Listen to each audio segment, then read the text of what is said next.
जो भारतीय जनता पार्टी के हैं निशिकांत दुबे, उनका निजी बयान है। ये निजी बयान कैसे हो सकता है? वो देशद्रोही मुकदमा लगना चाहिए उन पे। जो हमारी सबसे उच्च न्यायाधीश है सुप्रीम कोर्ट, उन पर उंगली उठाने की हिम्मत करता है कोई? निशिकांत दुबे जी भारतीय जनता पार्टी के एक वरिष्ठ सांसद हैं और उनसे इस तरह के बयान की अपेक्षा देश के 142 करोड़ लोग नहीं रखते थे। सुप्रीम कोर्ट को संज्ञान लेना चाहिए कि दोनों के बयान ही ऐसे हैं जो सुप्रीम कोर्ट के ऊपर लांछन लगाने के लिए हैं और संविधान की मूल भावना के खिलाफ है, संविधान की गरिमा को भंग करने का प्रयास कर रहे हैं। इस तरह के बयान देना, मैं ये समझता हूँ कि भारत के 142 करोड़ लोगों का अपमान किया है भारतीय जनता पार्टी के सांसद निशिकांत दुबे ने। और फिर भी ये विपक्ष वाले चुप बैठे। मैं विपक्ष की कमजोरी बता रहा हूँ कि विपक्ष नहीं बोल पा रहा है। सारी गलती विपक्ष की है। ये भारतीय जनता पार्टी अपने गुर्गों को, गुंडों को आगे कर देती है। देश के अंदर गृह युद्ध शुरू हो चुका है और अगर गृह युद्ध ज्यादा बढ़े तो इसके जिम्मेवार या जो हो रहे हैं इसके भी जिम्मेवार सुप्रीम कोर्ट है। सुप्रीम कोर्ट में बैठे चीफ जस्टिस ऑफ इंडिया है। ना केवल निशिकांत दुबे पर किरण रिजिजू पर भी कार्रवाई होनी चाहिए, क्योंकि उन्होंने जो बयान दिया तो और भी ज्यादा खतरनाक है। उन्होंने कहा है कि आप संसद की जो कार्रवाई है उसमें दखल देने का अधिकार सुप्रीम कोर्ट को नहीं है। शायद उन्होंने या तो संविधान नहीं पढ़ा या फिर वो आरएसएस की शाखा में जाकर उनका बिल्कुल दिमाग खराब हो गया, उनको संविधान का पता नहीं है। जब ये निशिकांत दुबे वक्फ बोर्ड के बिल में समर्थन में वोटिंग करता है तब वो भारतीय जनता पार्टी का सांसद होता है।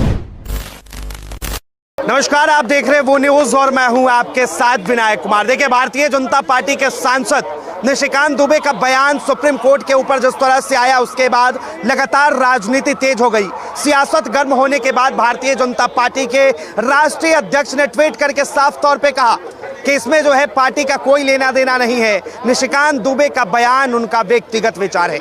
आम जनता के बीच में जुड़े बातचीत करेंगे। सबसे पहले चौहान जी, क्या कहेंगे? निशिकांत दुबे ने बयान दिया, उसे किस तरह देखते हैं? देखिए, निशिकांत दुबे जी भारतीय जनता पार्टी के एक वरिष्ठ सांसद हैं और उनसे इस तरह के बयान की अपेक्षा देश के 142 करोड़ लोग नहीं रखते थे। भारतीय जनता पार्टी देश के अंदर राजनीति का नेतृत्व कर रही है।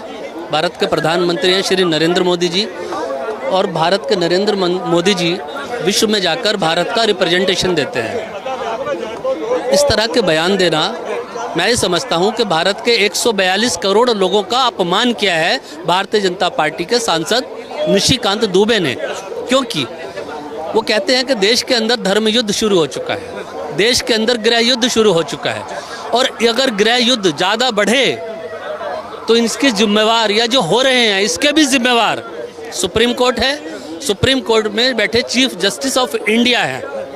इस तरह की आपत्तिजनक बयान देना देशवासियों के देश के 142 करोड़ देशवासियों का अपमान है। क्या दिख रहा है आपको? हमें सीधा सीधा ये दिख रहा है कि निशिकांत दुबे जी से प्रधानमंत्री जी ने या भारतीय जनता पार्टी ने दबाव बनाने के लिए न्यायपालिका के ऊपर ये बयान दिलवाया गया है और बाद में जब मालूम पड़ा कि 1 घंटे के अंदर ही पूरा देश भारतीय जनता पार्टी के खिलाफ खड़ा हो गया, निशिकांत दुबे के बयान से भड़क गया पूरा देश कि देश के माहौल खराब ना हो जाए। कौन सा गृह युद्ध छिड़ गया, कौन सा धर्म युद्ध छिड़ गया, बताए भारतीय जनता पार्टी। तब भारतीय जनता पार्टी को पता चला कि नहीं, गड़बड़ हो गई, सांसद ने बयान गलत दे दिया।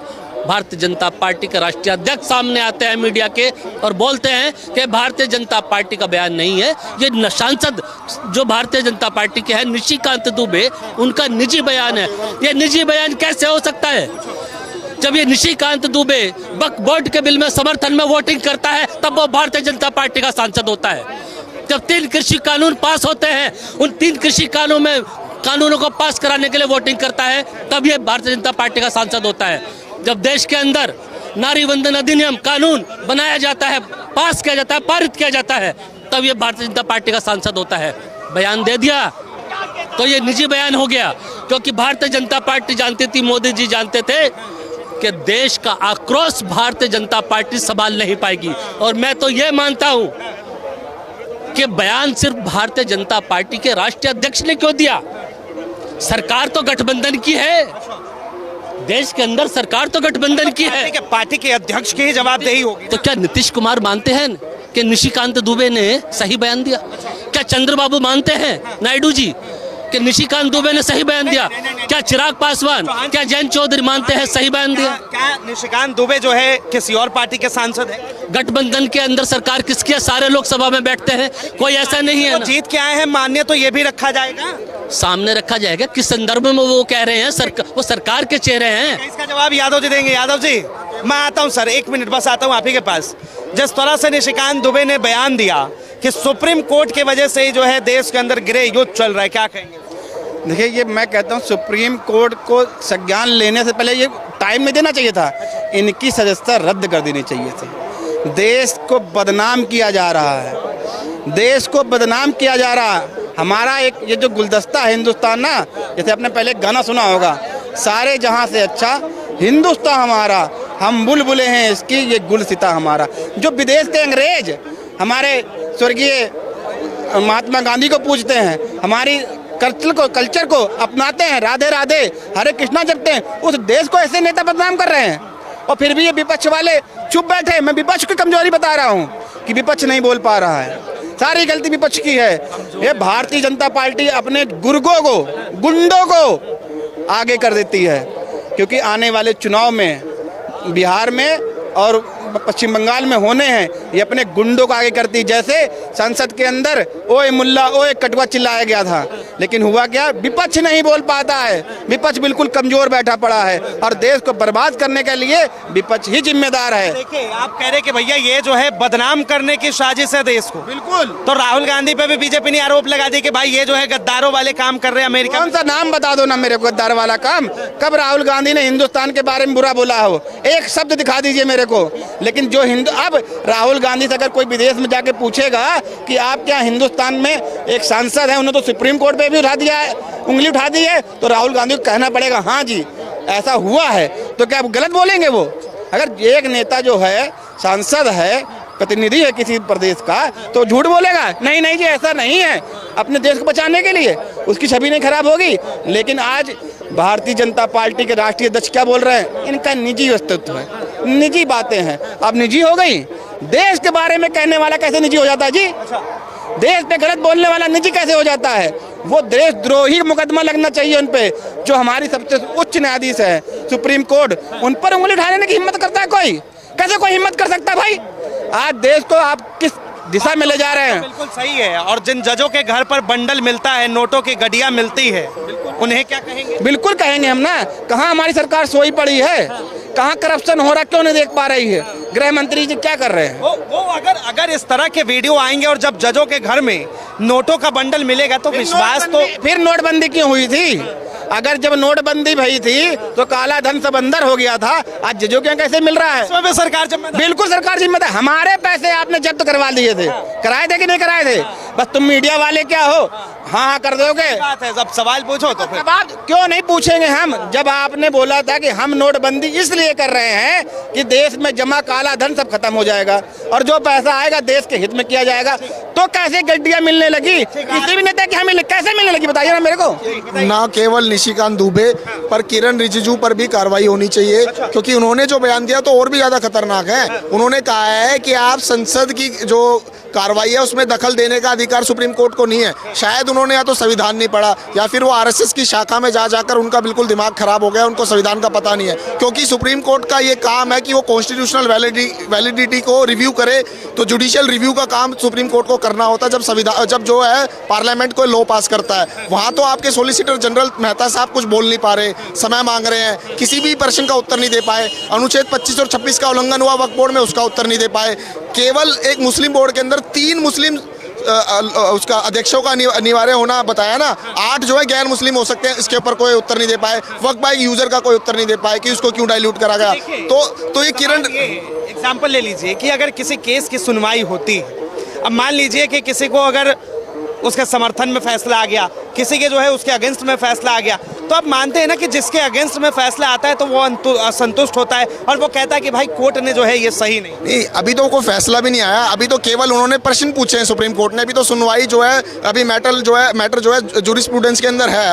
अभी उस पर कोई फैसला नहीं आया। अभी तक आपको इस पर कोई वो बात नहीं करनी चाहिए, पर अब तो अभी से बौखला गए हो, अभी से ही कोई उत्तर नहीं दे पा रहे हो जो है सुप्रीम कोर्ट की बातों का, और उल्टे सीधे बयान आपके दे रहे हैं। किरण रिजिजू का बयान देख लो, निशिकांत दुबे का बयान देख लो, ये कहीं ना कहीं उनकी जो डीप रूटेड जो उनकी प्रॉब्लम है ना, जो संविधान से घृणा है। पार्टी के जो राष्ट्रीय अध्यक्ष है जेपी नड्डा, वो तो कह रहे भैया सीधा सीधा कि निशिकांत दुबे के बयान से हमारा कोई लेना देना नहीं है। देखिए, चाहे निशिकांत दुबे हो, किरण रिजिजू हो, या बीजेपी आरएसएस के कोई भी मंत्री कार्यकर्ता हो, सबको संविधान से घृणा है। संविधान से कभी उनको प्रेम नहीं था, अंबेडकर से घृणा करते आए हैं। आप पढ़ क्यों नहीं लेते सर? 1950 में जब संविधान लागू हुआ था तो आरएसएस के मुखपत्रों के अंदर जो है संविधान को गाली दी गई थी। संविधान के जिन्होंने शपथ ली उन्हें जो है संविधान से घृणा है। बिल्कुल, उनको संविधान के प्रति घृणा है। आप ये देखिए कि बार बार वो ऐसा काम करते हैं। इलेक्टोरल बॉन्ड लेकर आए, सुप्रीम कोर्ट में गया, वो गैर संविधानिक हो गया।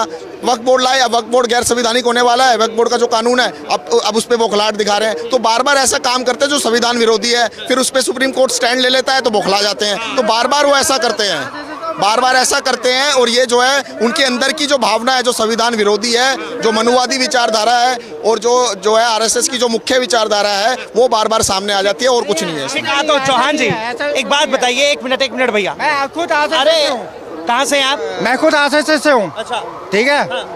मैं ये जो मेंटलिटी है वो ऐसे कुछ है नहीं। ठीक है, तो भाऊजी भैया जी जो भी हैं ये कह रहे हैं आरएसएस ये जो मेंटलिटी है वो संविधान से विपरीत है। ऐसा ठीक है, आता हूँ। एक बात बताइए, जब देश के प्रधानमंत्री जो है एक जज साहब के घर आरती करने चले गए, तब भी आरोप लगाया गया कि भाई ये जज साहब जो है कहीं ना कहीं बीजेपी के फेवर में काम करते हैं। विपक्ष के तमाम लोगों ने आरोप लगाया। आज जो है निशिकांत दुबे ने बोला तो अब जो है आरोप लग रहा है कि इन्होंने कोर्ट की अवमानना कर दी। नहीं, हमारा तो बड़ा सीधा सिंपल सरल सवाल है कि निशिकांत दुबे जी ने सुप्रीम कोर्ट के ऊपर टिप्पणी की, सुप्रीम कोर्ट में बैठे हमारे चीफ जस्टिस ऑफ इंडिया साहब के ऊपर टिप्पणी की। देश के 142 करोड़ लोगों का प्रतिनिधित्व करता है। देश के 142 करोड़ नागरिकों के संवैधानिक मौलिक अधिकार और मौलिक दायित्वों का संरक्षण देता है हमारा सुप्रीम कोर्ट। उस सुप्रीम कोर्ट के ऊपर जब टिप्पणी होती है तो भारतीय जनता पार्टी के राष्ट्रीय अध्यक्ष नड्डा जी सामने आते हैं कि ये उनका निजी बयान है। लेकिन जब दोबारा निशिकांत दुबे का मन नहीं भरता और वो ये बयान देते हैं आकर कि पूर्व चुनाव आयुक्त मुस्लिम आयुक्त थे, इस पर सफाई क्यों नहीं आई अभी तक भारतीय जनता पार्टी की ओर से? तो मैं ये पूछ रहा हूँ सिंपल और सरल सवाल कि अगर पूर्व चुनाव आयुक्त निशिकांत दुबे की नज़र में, भारतीय जनता पार्टी की नज़र में मुस्लिम आयुक्त थे, तो क्या ये माना जाए कि वर्तमान चुनाव आयुक्त बीजेपी आयुक्त हैं? जवाब दिया जाए इस बात का। आप एक चुनाव आयुक्त को कहते हो क्योंकि वो मुसलमान थे कि आप मुस्लिम आयुक्त थे, अब तो हिंदू चुनाव आयुक्त बैठा हुआ है, तो क्या माना जाए कि ये हिंदू चुनाव आयुक्त है या ये बीजेपी चुनाव आयुक्त है या ये आरएसएस चुनाव आयुक्त है? ये जवाब देना पड़ेगा। निशिकांत दुबे ने जो है एक और ट्वीट कर दिया है और साफ तौर पे लिखा है कि क्या आपको पता है कि 1967 से 68 में भारत के मुख्य न्यायाधीश कैलाश नाथ वांचू जी ने कानून की पढ़ाई नहीं की थी। ठीक है, लोकसभा में बयान देना इस चीज को। फिर ये न्यायाधीश कैसे बने? मैं तो पूछ रहा हूँ ना, मैं काटजू जी का नाम ये जो ले रहे हैं, कैलाशनाथ काटजू का उनको नहीं पता है। उनके जो उनके पौत्र हैं मार्कंडे काटजू, वो भी सुप्रीम कोर्ट के जज रह चुके हैं, तो उनका तो बहुत बड़ा नाम है जुडिशरी के अंदर। उन्होंने बहुत बड़े बड़े फैसले दिए हैं और काटजू जी के ऊपर अगर वो उठा रहे हैं तो कहीं ना कहीं वो संविधान को नहीं मानते। और इतने बड़े जज, इतने विख्यात जज, जिसकी जजमेंट को पूरा दुनिया। सवाल ये है कि जिन्होंने कानून की पढ़ाई ही नहीं की उन्हें न्यायाधीश कैसे बना दिया गया? सर, उनको ये नहीं पता है कि किस तरीके से कोई सुप्रीम कोर्ट जज कैसे बनता है, कैसे नियुक्ति होती है, क्या प्रोसेस है। जो मार्कंडे काटजू हैं या कैलाशनाथ काटजू हैं, ये सब लोग विख्यात लोग थे लॉ की फील्ड में। इनके जो जजमेंट है वो अक्रॉस दी ग्लोब जो है, अलग अलग जो कोर्ट्स हैं, सुप्रीम कोर्ट से दूसरे देशों की भी इनके मुकदमों से ज्ञान लेकर अपना फैसला सुनाते हैं। तो इनको पता होना चाहिए किसके बारे में वो बात कर रहे हैं। उनको नहीं पता है किसी चीज़ का, तो कम से कम ना बोल के अपनी जगह सही ना करें। वो जिस तरीके से इतने बड़े बड़े लोगों पर वो उंगली उठा रहे हैं, तो उनको पता नहीं है कि क्या उनके उनकी ख्याति है, जो लॉ जगत है, जो लीगल सर्कल है, उसके अंदर क्या उनकी ख्याति है, उनको नहीं पता। सर एक तरफ जो है आरोप लगता है कि भाई भारतीय जनता पार्टी हिटलर जैसे व्यवहार करती है, लेकिन ये तो साफ तौर पे कह रहे हैं कि जब कांग्रेस की सरकार थी तो ये हिटलर से भी ज़्यादा क्रूर थी। भारतीय जनता पार्टी को शासन मिला है लोगों की बेरोजगारी दूर करने के लिए, महंगाई दूर करने के लिए, इस तरह की टीका टिप्पणी करने के लिए नहीं, कब्रें खोदने के लिए नहीं, कि इतिहास जो 500-700 पहले दफन हो चुका है, जो आज वर्तमान परिस्थितियां हैं भारत देश की, भारत देश के सारे बेरोजगार युवा सड़कों पर हैं, शिक्षा, महंगाई, चिकित्सा, सड़कें, सुरक्षा, महिला की सुरक्षा, इनकी आवश्यकता है। ये नहीं है कि वो अनपढ़ था, भैया कम से कम उसके बाद डिग्री थी। आप तो अपनी डिग्री सुप्रीम कोर्ट में भी नहीं दिखा रहे हो कि जज साहब आपको दिखा देंगे, आपके कान में बता देंगे, लेकिन देश में नहीं दिखाएंगे, यूट्यूब पे नहीं डालेंगे। ले लीजिए, एक सवाल ये है, सुप्रीम कोर्ट पे सवाल उठाना गलत है, बिल्कुल ये सवाल नहीं उठाना चाहिए, लेकिन जजों के घर में पैसे मिलते हैं तो उसका क्या? सुप्रीम कोर्ट ने कहां से आ जिस दिन सुप्रीम कोर्ट ने जांच के लिए जांच कमेटी ना बिठाई होती और जांच चल ना रही होती, तब देशवासियों को और भारतीय जनता पार्टी को और विपक्षी दलों को ये सवाल न्यायपालिका के ऊपर उठाने का प्रश्न था। जांच चल रही है, दोषी पाए जाएंगे, जो भी जांच में निकल कर आएगा उसके अनुरूप संवैधानिकता के साथ में उनके साथ न्याय होगा। अगर दोषी होंगे तो दोष उनका जो भी सिद्ध होगा, जो भी न्यायिक व्यवस्था है उनके अनुसार उस पर कार्यवाही की जाएगी। ये कि पैसा कौन देता है सर, उनको पैसा कहां से आया, किसने दिया, ये तो जनता को पता चलना चाहिए। ये वो भारतीय जनता पार्टी है, जब दिल्ली विधानसभा का चुनाव हो रहा था तब कहा था कि हजारों करोड़ के घोटाले हुए हैं, और विधानसभा का पहला सत्र शुरू होते ही हम 14 की 14 CAG रिपोर्ट है ये हम सदन के पटल पर टेबल करेंगे। इनकी हिम्मत नहीं हुई, अभी तक 2 या 3 इन्होंने रिपोर्ट पेश की हैं, और उसके बावजूद अभी तक दिल्ली शराब घोटाले में ये कुछ भी साबित नहीं कर पाए हैं। किसकी जिम्मेवारी है? ईडी की। 3 साल हो चुके हैं, इनको अभी कुछ मिला ही नहीं है। केजरीवाल दोषी है तो उसको सजा दो। सजा कौन देंगे? जज साहब के सामने बार बार तारीखें ले लेते हैं, अभी ये पन्ना कम है, अभी वो पन्ना कम है।